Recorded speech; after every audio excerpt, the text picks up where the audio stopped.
नमस्कार प्रिय विद्यार्थियों। मैं Mahavir Singh, associate professor in ABST government Lohia college Churu, आप सभी M.Com फाइनल ईयर के स्टूडेंट्स का स्वागत करता हूं।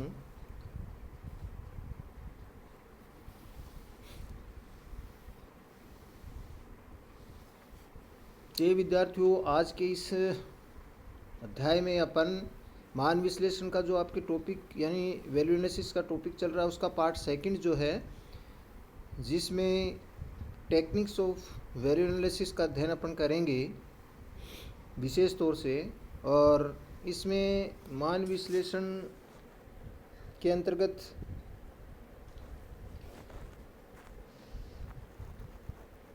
दो प्रकार की मुख्य तकनीकों का प्रयोग किया जाता है मान विश्लेषण करने के लिए। एक तो मैट्रिक्स टेक्निक है और एक MISS टेक्निक है। मैट्रिक्स टेक्निक के अंतर्गत क्या किया जाता है, जो अभी अपन इसमें देखेंगे। देखिए, ये तकनीक विशेष रूप से तभी उपयोग की जाती है जब अनेक प्रकार की वस्तुएं किसी एक ही कार्य के लिए उपयोग में लाई जाती हैं। हो सकता है कि ऐसी जो वस्तुएं हैं वो कीमत, गुणवत्ता, अधिप्राप्ति या विश्वसनीय की दृष्टि से इन वस्तुओं में थोड़ा बहुत अंतर हो। यानी कहने का मतलब ये है कि वो सभी वस्तुएं एक ही काम आती हैं, लेकिन उन वस्तुओं की कोई गुण, क्वालिटी में थोड़ा बहुत डिफरेंस कोई न कोई कारण से होता है। बाकी उनका सभी का यूज एक ही है। तो इस तकनीक के प्रयोग की जो विधि है, जो तरीका है, वो दो प्रकार से होता है।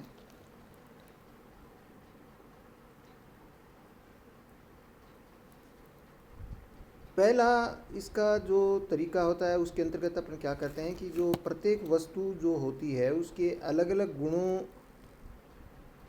की तुलना करके उनके महत्व के अनुसार प्रत्येक गुण को भार दिया जाता है, और प्रत्येक गुण के लिए दो दो नमूनों की तुलना करके इन नमूनों की स्वीकार्यता के आधार पर भार दिया जाता है। ये जो दोनों बातें लिखी गई हैं, अपन आगे देखिए इसको डिस्कस करेंगे कि किस तरीके से इसके अंतर्गत हम करते हैं। इन नमूनों की स्वीकार्यता के आधार पर भार देते हैं। चूँकि प्रत्येक गुण के लिए दो नमूनों का एक युग्म लिया जाता है, अतः यदि n गुण हों तो कुल जोड़े NC2 बनेंगे। प्रत्येक गुण को एक क्रम देते हुए उस गुण की प्रत्येक जोड़े में उपस्थिति के अनुसार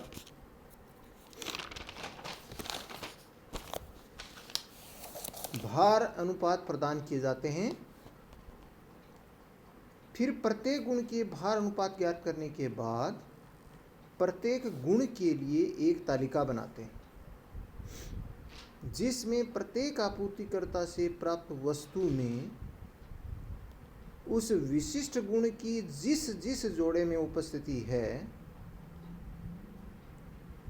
उसे चिन्हित करके आपूर्तिकर्ता, यहाँ नमूने से मतलब है, कि भार गुणांक ज्ञात कर लेते हैं।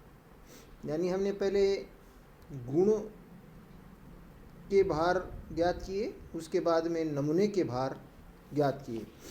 इससे ये पता चल जाता है कि किसी विशिष्ट गुण के किस नमूने का भार गुणांक अधिक है, उसी नमूने का चयन कर लेते हैं। यही तरीका प्रत्येक गुण की भार गुणांक तालिका बनाकर अपनाया जाता है।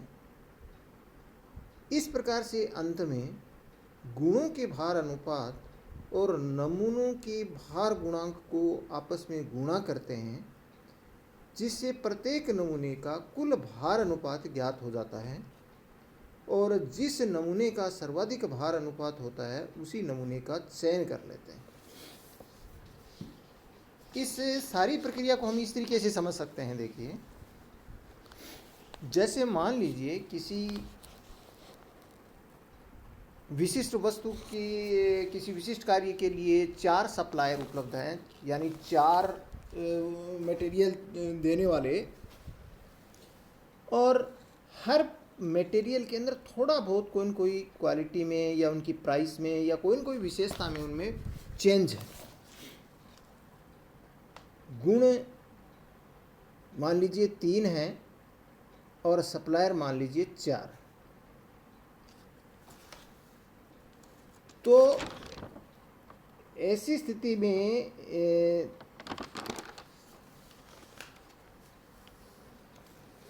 या मान लीजिए चार गुण हों और 4 ही सप्लायर हों,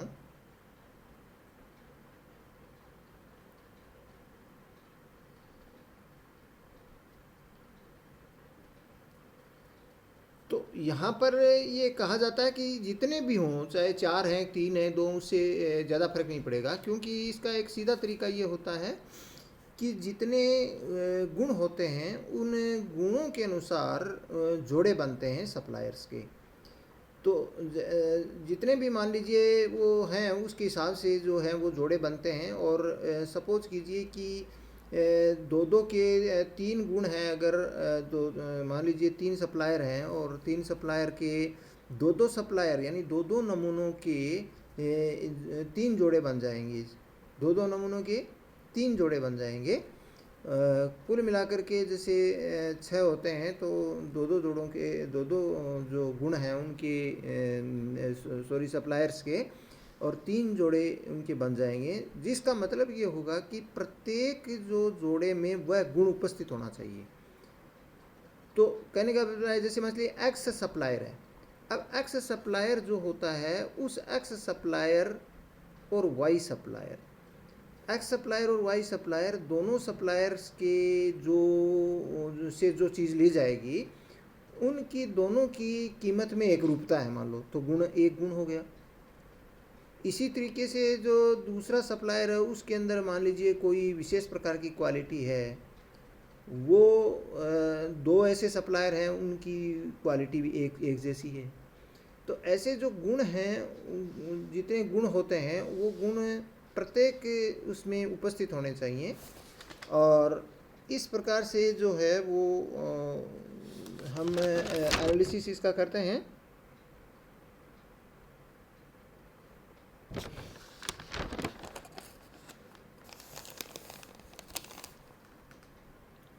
तो संक्षेप में इसकी जो प्रक्रिया होती है उसके अंतर्गत अगर हम पहली प्रक्रिया इस तरीके से अपनाते हैं कि जितने गुण होते हैं उनके लिए जो है वो n/2 जोड़े बनाते हैं। n/2 का मतलब यहाँ पर है कि n factorial upon n-2 factorial into 2 factorial जैसे अपन करते हैं, तो उस हिसाब से जितने जो गुण होते हैं उतने ही वो जोड़े बनाते हैं। और उसके बाद में जो है प्रत्येक गुण की जो महत्ता के अनुसार जो है, यानी उनका महत्व है प्रत्येक गुण का, जैसे मान लीजिए 4 गुण है उसमें कीमत का कितना महत्व है, उनकी डिज़ाइन आकर्षण का कितना महत्व है ना, तो उसके हिसाब से जो है उसको भार देते हैं यानी वेट देते हैं, और ये भार प्रत्येक जोड़े में उस गुण की उपस्थिति है तो ही देते हैं। यानी जो जोड़ा, जैसे मान लीजिए 6 जोड़े बन गए, तो 6 जोड़े के अंदर हर जोड़े के अंदर और उस गुण की उपस्थिति होनी चाहिए। ठीक है,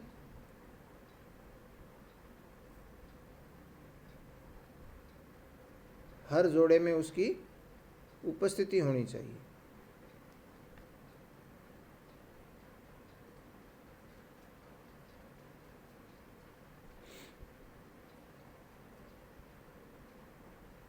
ठीक है, तो इस तरीके से जो है वो यहाँ पर दूसरा इसका जो अपन ने बताया, भाई जैसे मैं आपको इसको इस तरीके से आप समझें कि मान लीजिए 4 गुण हैं, तो 4 गुण हैं, 4 प्रकार के गुण होने का मतलब क्या हुआ कि जो वस्तु खरीदी जा रही है उस वस्तु की जो वस्तु खरीदी जा रही है वो अलग अलग व्यक्तियों से खरीदी जा रही है, तो उसके अंदर मान लीजिए 4 प्रकार के गुण हैं।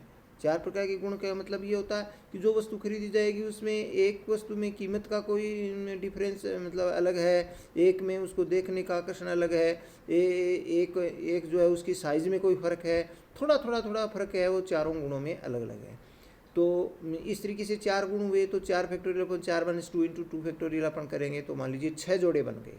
तो कुल मिलाकर के 6 जोड़े उन चीज़ों के उनके बन जाएंगे। टोटल n गुणों के लिए 6 जोड़े बन जाएंगे, और हर जोड़े में जिस जोड़े में वो गुण उपस्थित होगा उस गुण को भार दिया जाएगा। तो भार अलग अलग होगा, जैसे कीमत को कोई भार दे दिया जाए, या उसकी गुणवत्ता के हिसाब से उसके आकार को अलग भार दिया जाए, उसके देखने के आकर्षण को अलग दे दिया जाए। तो अलग अलग उस कौन सी को इम्पोर्टेंस ज़्यादा है उसके हिसाब से हर गुण को भार दिया जाना चाहिए। अब उस भार के अंदर अपने को ध्यान ये रखना होता है कि चूंकि एक साइड में गुण होते हैं मैट्रिक्स में और एक साइड में जो है ऊपर नमूने होते हैं। तो जैसे मान लीजिए 6 ने अपने बनाए जोड़े, तो 6 जोड़े बनाए, तो जो 4 जो अपने गुण हैं, जो गुण जिस जोड़े में होगा तो ही उसको भार दिया जाएगा, नहीं तो उसको नहीं दिया जाएगा। तो इस तरीके से अपन उसके अंदर है वो भार प्रदान कर देते हैं। और उस भार देने के बाद में हर गुण के जितने भार आते हैं उससे उसका अनुपात निर्धारित हो जाता है, ये कि वो कितने जोड़ों में वो भार उपस्थित हैं उसके हिसाब से उनका भार का अनुपात ज्ञात हो जाता है। तो जैसे मान लीजिए टोटल 6 जोड़े बने हैं और अगर केवल 3 जोड़ों के अंदर ही वो भार आ रहा है तो 3/6 उसका अनुपात हो जाएगा उस गुण का पर्टिकुलर का। तो ये पहली प्रक्रिया अपनाते हैं, यानी पहले जोड़े बनाना, फिर प्रत्येक गुण को उस जोड़े में उपस्थिति है तो उसको भार प्रदान करना, और फिर प्रत्येक गुण के भार अनुपात ज्ञात करना। एक बात हो गई, प्रत्येक गुण के भार अनुपात ज्ञात हो जाते हैं। फिर दूसरी प्रक्रिया अपनाते हैं नमूनों के लिए। नमूनों के लिए जब अपन वो प्रक्रिया अपनाते हैं तो जितने नमूने हैं उस नमूने के अंदर जो है वो नमूने का मतलब यहाँ पर जिस जिस व्यक्ति से वो सप्लाई हो रहे हैं, तो उस प्रत्येक नमूने के लिए भार अनुपात दिए जाते हैं। पहले हमने गुण के लिए भार अनुपात प्रदान किए, अब नमूने के लिए भार अनुपात प्रदान किए जाते हैं। और इस प्रकार से अगर उस नमूने के अंदर वो गुण उपस्थित है तो ही उसको भार दिया जाएगा, तो प्रत्येक नमूने के लिए भार प्रदान कर दिए जाते हैं। तो इसलिए नमूनों की भार गुणांक तालिका बन जाती है और उस विशिष्ट गुण जोड़े में चिन्हित करके उसका भार योग प्रदान कर प्रत्येक नमूने का भार गुणांक ज्ञात कर लेते हैं। फिर तीसरी प्रक्रिया ये होती है, और जैसे मैंने अपनी पहली प्रक्रिया के अंतर्गत कहा प्रत्येक गुण को एक भार दिया और फिर भार अनुपात ज्ञात किया हर गुण का, उसी तरीके से प्रत्येक नमूने के लिए जो है वो भार प्रदान किया और फिर नमूने का भार गुणांक ज्ञात कर लिया। और तीसरी प्रक्रिया में ये होता है कि नमूने के भार गुणांक को जो है वो हम उस भार गुणांक से मल्टीप्लाई करके यानी गुण के भार गुणांक को और नमूने के भार गुणांक को मल्टीप्लाई करके प्रत्येक नमूने के कुल भार गुणांक ज्ञात कर लेते हैं। और इस प्रकार से प्रत्येक नमूने का भार गुणांक जब जिसका सबसे ज़्यादा आता है उस नमूने का चयन कर लिया जाता है। यहाँ हमारा टारगेट देखो, समझने की कन्फ्यूजन नहीं होती है। हमारा टारगेट यहाँ पर क्या है, हमारा टारगेट इस बात के ऊपर है, इस बात का है कि हम कौन से सप्लायर से माल का सिलेक्शन करें। जिस सप्लायर से माल के, क्योंकि सप्लायर आपके 4 प्रकार के हैं, मान लो 4 प्रकार के सप्लायर हैं और गुण आपके उसमें गुण भी 4 प्रकार के हैं। तो अब उसमें कौन से सप्लायर से माल का चयन किया जाए, इसके लिए हम जो है ये पहले गुणों को भार गुणांक देना, फिर नमूनों को भार गुणांक देना, फिर दोनों भार गुणांकों को मल्टीप्लाई करके नमूने की कुल भार गुणांक ज्ञात करना, और जिस नमूने का भार गुणांक सबसे ज़्यादा होगा उस नमूने को सिलेक्ट कर लेंगे, यानी उस सप्लायर को चयन करेंगे तो निश्चित रूप से सबसे ज़्यादा जो मान है या वैल्यू प्राप्त होगा। दूसरा MISS तकनीक होता है। MISS टेक्निक के अंतर्गत क्या है, इसमें जैसे इसके जो फुल फॉर्म होता है, M का मतलब मॉडिफिकेशन है, I का मतलब इम्प्रूवमेंट है, S सब का मतलब सब डिवीज़न है और सब्सटीट्यूशन है। तो यहाँ पर ये कहता है कि सबसे पहले तो किसी जो वस्तु होती है उसको मॉडिफाई करने की कोशिश की जाती है, तो उसके मॉडिफिकेशन पर विचार किया जाता है। तो इस वस्तु में किसी किस्म या रूप में मॉडिफिकेशन मतलब उसके अंदर कोई परिवर्तन करने का विचार किया जाता है। एक तो परिवर्तन करने का विचार किया जाता है, और जब परिवर्तन करने का विचार किया जाता है किसी वस्तु में, यानी मतलब ये एक स्टेप्स है इस टेक्निक की। तो सबसे पहले तो दिमाग में एक आइडिया आया कि जो भी ये वस्तु है उस वस्तु को जो है उसमें परिवर्तन होना चाहिए, यानी उसमें चेंज होना चाहिए। जो वस्तु खरीदी जा रही है तो उस वस्तु के अंदर चेंज किया जाना चाहिए, उसमें परिवर्तन होना चाहिए।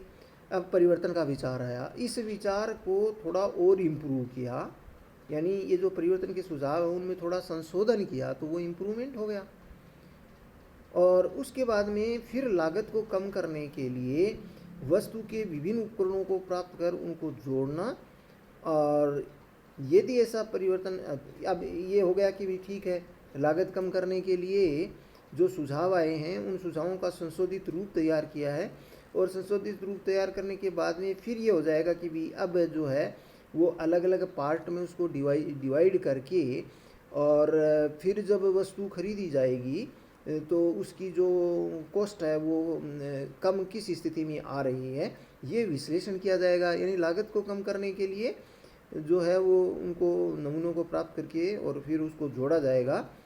यदि ये कार्य संभव नहीं हो, मान लो उनका सब डिवीजन संभव नहीं हो, तो फिर ऐसी स्थिति में ये करना चाहिए कि भाई ठीक है, हम उसको मॉडिफाई करना चाह रहे थे तो नहीं हो रही है, तो उसके स्थान पर कोई चीज़ ही बदल दी जाए। एक तो किसी वस्तु के अंदर ही कोई चेंज किया जा रहा है और एक वस्तु ही नहीं ली जा रही है, तो ये सब्सटीट्यूशन में आता है। तो ये कहता है कि यदि मॉडिफिकेशन, इम्प्रूवमेंट और subdivision is not possible, then we try to substitute the particular जो है वो आइटम, उसको हम चेंज कर देंगे।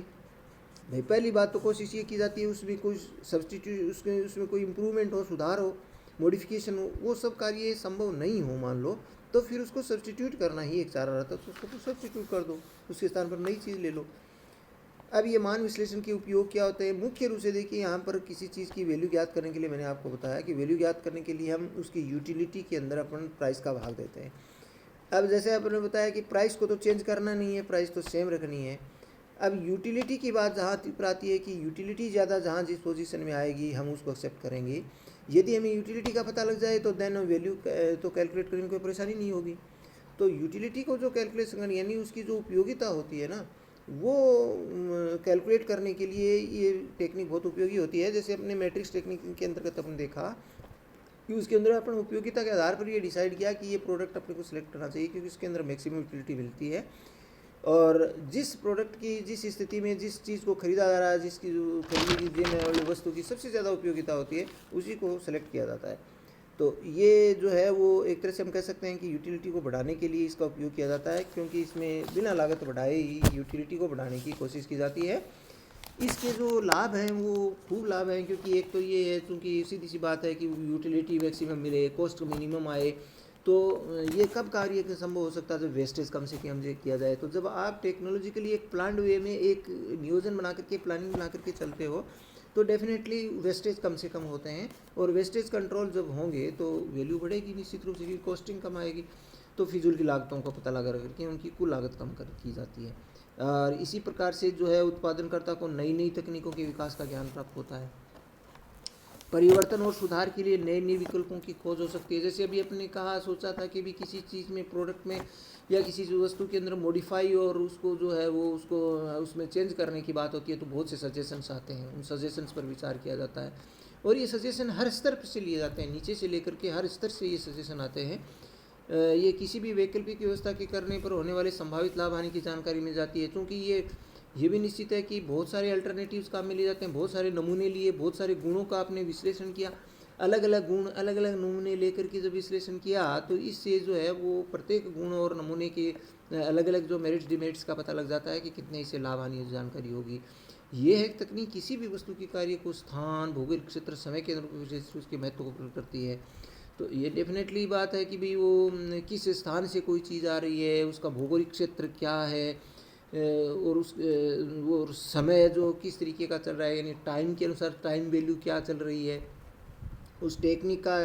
तो बहुत से फैक्टर्स को ध्यान में रखते हुए एनालिसिस किया जाता है कि जैसे मान लो किसी पर्टिकुलर प्रोडक्ट से कोई चीज़ के लिए जो कोई चीज़ खरीदी जा रही है, अब उसका भौगोलिक क्षेत्र क्या है, वो पास में स्थित है, दूर है, उसकी ट्रांसपोर्टेशन कॉस्ट क्या होगी, उसको दूर से लाने में कितना लगेगा, तो एक अलग अलग चीज़ें हो गई, उसके फैक्टर अलग अलग डिसाइड हो गए। तो फिर समय का भी महत्वपूर्ण है। आज तुरंत कोई चीज़ प्रोडक्ट के लिए रॉ मटेरियल चाहिए, अब आप उसके अंदर आप उसमें फंस जाएंगे तो आपका मार्केट की सप्लाई रुक जाएगी, तो समय बड़ा महत्वपूर्ण होता है, भौगोलिक क्षेत्र महत्वपूर्ण होता है, वस्तु के कार्य जो है उसको मतलब उसको स्थान के अनुसार उसके कार्य को डिसाइड करते हैं। तो ये जो यानी मतलब जो कार्य किस स्थान पर हो रहा है, सप्लाई करने वाले भौगोलिक क्षेत्र कैसे हैं, समय की आवश्यकता क्या है, इन सब चीज़ों को ध्यान में रखते हुए एनालिसिस किया जाता है इस टेक्निक के अंतर्गत। और ये उत्पादन की विभिन्न वैकल्पिक सामग्रियों की उपलब्धता, चूँकि अपने ने अभी देखा कि किसी भी अल्टरनेट जो होता है, विभिन्न वैकल्पिक व्यवस्थाएं सामग्री को क्रय करने के लिए आपने जो है वो टेस्ट कर रहे हो, तो ये पता लग जाता है कि वो सामग्री पर्टिकुलर सामग्री अपने देश में उपलब्ध है या कि नहीं। अगर देश में उपलब्ध है तो हम विदेश से क्यों मंगाएं, क्योंकि इससे हमारी विदेशी मुद्रा की बचत होती है। तो इसकी जानकारी भी मिल जाती है कि कोई विशेष प्रकार की सामग्री, क्योंकि जब विकल्पों पर विचार किया जाता है तो पता लग जाता है कि ये विकल्प हमारे यहाँ उपलब्ध है कि नहीं है। और इसके बहुत सारे दीर्घकालीन लाभ होते हैं, क्योंकि इससे संपूर्ण समाज प्रभावित होता है। जब किसी चीज़ की वैल्यू का एनालिसिस किया जाएगा तो उससे ऐसी स्थिति में वेस्टेज कम से कम होगा, प्रोडक्ट जो उत्पाद है वो समाज को कम लागत पर अच्छी उपयोगिता वाले उत्पाद मिलेंगे, लोगों के जो है वो कल्याण में वृद्धि होगी, हम ये कह सकते हैं। और इसके समाज को, संपूर्ण समाज को कम कीमत पर गुणवान वस्तुओं की उपलब्धता होगी। तो ये तकनीक का बहुत बड़ा लाभ है। इसकी कुछ सीमाएं भी हैं, चूँकि ये एक टेक्निक इस तरीके की टेक्निक है जिसका हम यूज़ हर प्रकार के जो प्रोडक्ट या वस्तु के लिए अपन नहीं कर सकते, क्योंकि ये बहुत महंगा साबित होगा इस तरीके से करने पर।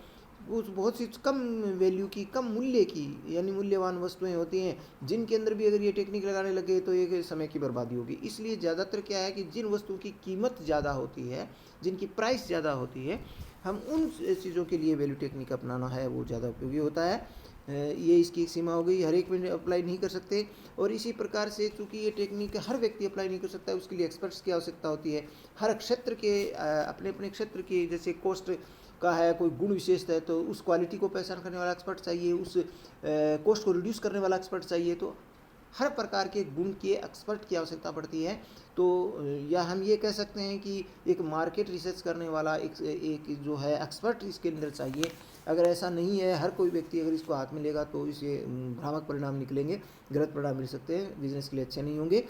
और ये वास्तव में एक हम ये कह सकते हैं कि कोई एक बहुत स्पष्ट थ्योरी नहीं है, ये कोई एक स्पष्ट सिद्धांत इसका आधार नहीं है। ये केवल एक कल्पनाओं के ऊपर आधारित एक अनुभव से जुड़ी हुई चीज़ है।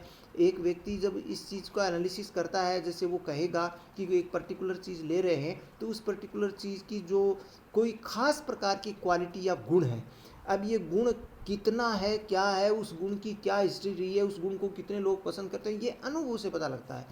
तो एक अनुभवी व्यक्ति होता है, वो अनुभव से उसका पता लगाता है। बाकी कोई एक सीधा सीधा सैद्धांतिक आधार हम नहीं खड़े कर सकते, कोई सिद्धांत डेवलप नहीं कर सकते कि इस गुण को व्यक्ति पसंद करेगा या नहीं करेगा। तो यानी ये एक तरह से हम ये कह सकते हैं कि कोई एक सीधा सीधा टेक्निकल फॉर्मूला नहीं हो सकता। ये एक कल्पनाओं के ऊपर आधारित एक अनुभव जन्य एक तकनीक है, जिसको बहुत सोच समझ करके ही इस्तेमाल करना चाहिए। तो नमस्कार प्रिय विद्यार्थियों, ये जो मान विश्लेषण का, जैसे इसमें मैंने आपको इसमें ज़्यादा कंफ्यूज मत होना, आपको बुक में इस तरीके को एक एग्जाम्पल भी बना मिल जाएगा जिसमें एक मैट्रिक्स तालिका बनाई हुई है। और एक बहुत सीधी सी बात है, इसमें एक ही बात ध्यान रखना है आपको। पहले आप गुणों को बाहर दे रहे हैं, पहले जोड़े बना रहे हैं, जैसे मान लो 4 गुण वे 6 जोड़े बने, पहले जोड़े बना रहे हैं, जोड़ों को बाहर दे रहे हैं, उनका अनुपात निकालें। फिर मान लीजिए जो जितने नमूने हैं उन नमूने को बाहर दे रहे हैं, नमूने के अनुपात निकाल रहे हैं। फिर जो बाहर के जो गुणों के अनुपात है और नमूने के अनुपात है उनको मल्टीप्लाई कर रहे हैं, और फिर जिस नमूने का सबसे ज़्यादा भार अनुपात आ रहा है उसको आप सेलेक्ट कर रहे हैं। ये एक प्रक्रिया जो है वो इस वैल्यू एनालिसिस की कुल मिलाकर के यही एक प्रक्रिया होती है। तो इस प्रक्रिया को इसके अंतर्गत फॉलो करते हैं, यही सबसे बड़ी इंपॉर्टेंट इसकी टेक्निक है, जिसको अगर आपने ये 2-3 चीज़ें मैंने ABC करनी है, ये आपने पकड़ लेंगे तो फिर इसके बाद में कोई दिक्कत वाली बात नहीं होगी। बाकी इस चैप्टर को हमने 2 भागों में डिवाइड करके ख़त्म कर दिया है। अब प्रिय विद्यार्थियों, मैं आपको एक बात और बताना चाहता हूँ कि आपको जो भी कोई देखना है, सारे के सारे आपको गूगल ड्राइव लिंक में आपको दे दिए गए हैं हर वीडियो के नीचे। दूसरी इंपॉर्टेंट बात आपको ये ध्यान रखनी है कि ये आपका कंप्लीट सिलेबस, आपके टू द पॉइंट, आपके सारे सिलेबस के सभी पॉइंट्स को टच करते हुए आपका कंप्लीट सिलेबस आपको प्रस्तुत कर दिया गया है। इस संबंध में फिर भी अगर कोई आपके डाउट हो, कोई संदेह हो, तो आप जो मेरा मोबाइल नंबर है या जो व्हाट्सअप नंबर है उसके ऊपर आप सेंड कर सकते हैं। आपकी जो भी समस्या होगी उसको सोल्व कर दिया जाएगा। नमस्कार, बहुत बहुत धन्यवाद।